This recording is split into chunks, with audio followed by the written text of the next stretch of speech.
अस्सलाम वालेकुम viewers, my name is Hina Mahjabeen. I hope you all will be fine. आज मैं आपके साथ शेयर करने वाली हूँ STA 301 स्टैटिस्टिक्स एंड प्रोबेबिलिटी के क्विज़ नंबर 2 का सॉल्यूशन। बट क्विज़ शेयर करने से पहले अगर आप मेरे चैनल पर न्यू हैं देन प्लीज़ मेरे चैनल को सब्सक्राइब कर दें, बेल आइकन को क्लिक करना मत भूलिएगा ताकि upcoming lectures, different assignments, quizzes and papers के नोटिफिकेशंस आप तक पहुँच जाएँ। लाइक भी कीजिएगा, शेयर भी कीजिएगा। ओके जी, let's start from question number 1, that is if a player shuffles the pack of 52 playing cards, then the probability of a red card from 52 playing cards is 26 by 52। आप इसको फिर 1/2 अगर आपके पास आंसर आ जाता है, 26 1 ज़ा 26, ठीक है, 2 ज़ा आप 52, यानी 50% चांसेस हैं, या 1/2 भी इसे कह सकते हैं। Question number 2 is the occurrence of sum of 11 when a pair of die is thrown is an example of compound event जिसमें ज़्यादा chances हो, यानी sum of 5 plus 6 भी 11 हो सकता है और 6 plus 5 भी 11 हो सकता है। जब डाइस को करते हैं, अगर आपको हेड एंड टेल या इस तरीके से पता 1 2 3 4 5 6 साइड्स होती हैं, तो इसकी एग्जांपल आप लोग अपने हैंड आउट्स में देख सकते हो, ठीक है। अगर मैं इसे बताने लगी तो बहुत ज़्यादा लेंथी हो जाएगा।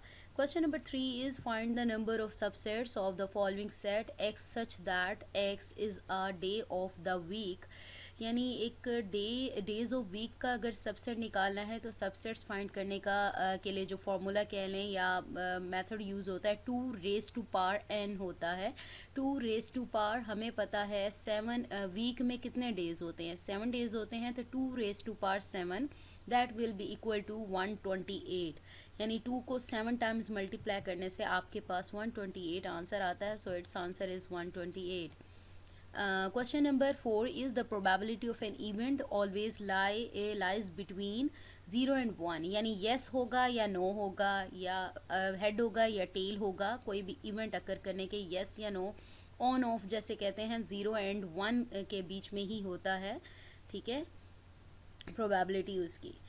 Next question number 5 is from a pack of 52 cards, 2 cards are drawn together at random, 2 cards drawn किए गए, what is the probability of both the cards being kings? 1/221, 1/221। इसको सॉल्व करने के मेथड्स आप लोगों के हैंडआउट्स में गिवन है, जो लेंथी है वो नहीं बता रही। Question number 6 is a set that contains all possible outcomes of a system is known as, इसका आंसर था sample space। तो यहाँ पर sample space given नहीं था, so I have selected none of these, ठीक है, इसलिए इसको select किया, none of these, sample space इसका आंसर है। Next question number 7 is if A is equal to, यानी आपके पास सेट है हेड और टेल का, then which of the following is a power set of A. Power set के लिए फर्स्ट ऑफ ऑल आपकी तो पहले होनी चाहिए ओपनिंग और क्लोजिंग कर्ली ब्रेसेस होनी चाहिए, उसके बाद आपने पहले लिखना होता है एम्प्टी सेट, तो ये वाला हमारा बना एम्प्टी सेट। फिर जो आपके एलिमेंट्स होते हैं उन्हें सेपरेटली करके राइट किया जाता है, देन उनको क्लोज करके यानी एक साथ राइट किया जाता है। ये 6-7 क्लास में ही आप लोगों को सबसेट्स फाइंड करना और पावर सेट जो है वो फाइंड करना बताया जाता है, ठीक है। तो इसका आंसर जो है वो ये है, यानी ओपनिंग क्लोजिंग में कर्ली ब्रेसेस अगर ऐसा कुछ आ भी जाए तो देन आपने क्या करना होता है, एक एम्प्टी सेट 0 डाल के स्लैश वाला, या एम्प्टी ब्रैकेट भी एम्प्टी सेट के तौर पे यूज़ हो सकती है। फिर फर्स्ट एलिमेंट सेपरेट, यानी सारे एलिमेंट्स को सेपरेट करके लिखते हैं, फिर एक एलिमेंट को पकड़ते हैं और बाकियों के साथ पेयरिंग में राइट करते हैं, ठीक है। तो ये हमारे पास आ गया। Next question number 8 is when an event is as likely to occur as other, यानी एक इवेंट जो अकर कर रहा है वो दूसरे जैसा हो, it is called equally likely event, equally likely event. Next question number 9 is what is the Cartesian product of A and B. Cartesian product में यानी क्रॉस मल्टीप्लिकेशन जिस तरह से होती है, यानी 1 को पहले ए के साथ बी के साथ राइट करें, फिर 2 को ए के साथ बी के साथ, यानी दोनों एलिमेंट्स को इन दोनों के साथ पेयरिंग में राइट करते हैं। आप अरेंजमेंट में भी राइट कर सकते हैं, 1 को पहले पकड़ें ए के साथ, फिर 1 को बी के साथ, या फिर 1 को ए के साथ फिर 2 को ए के साथ, ठीक है। यानी दोनों एलिमेंट्स को इन दोनों के साथ मैप करके यानी पेयर में आपने राइट करना है, 1 को ए के साथ, 2 को भी ए के साथ, ठीक है, 1 को बी के साथ और 2 को भी बी के साथ। तो ये हमारे पास जो आंसर है करेक्ट वो कार्टेशियन प्रोडक्ट का वो ये आ जाता है, ठीक है, यानी दोनों के साथ राइट करना। Next question, question number 10, that is last one.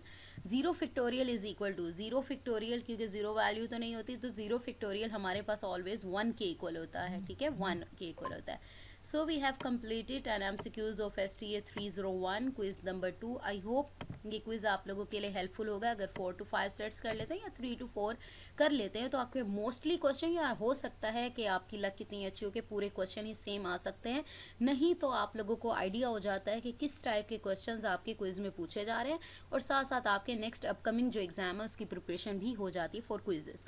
सो मुझे अपनी दुआ में याद रखिएगा, अपना ख्याल रखिएगा, टेक केयर, अल्लाह हाफिज़।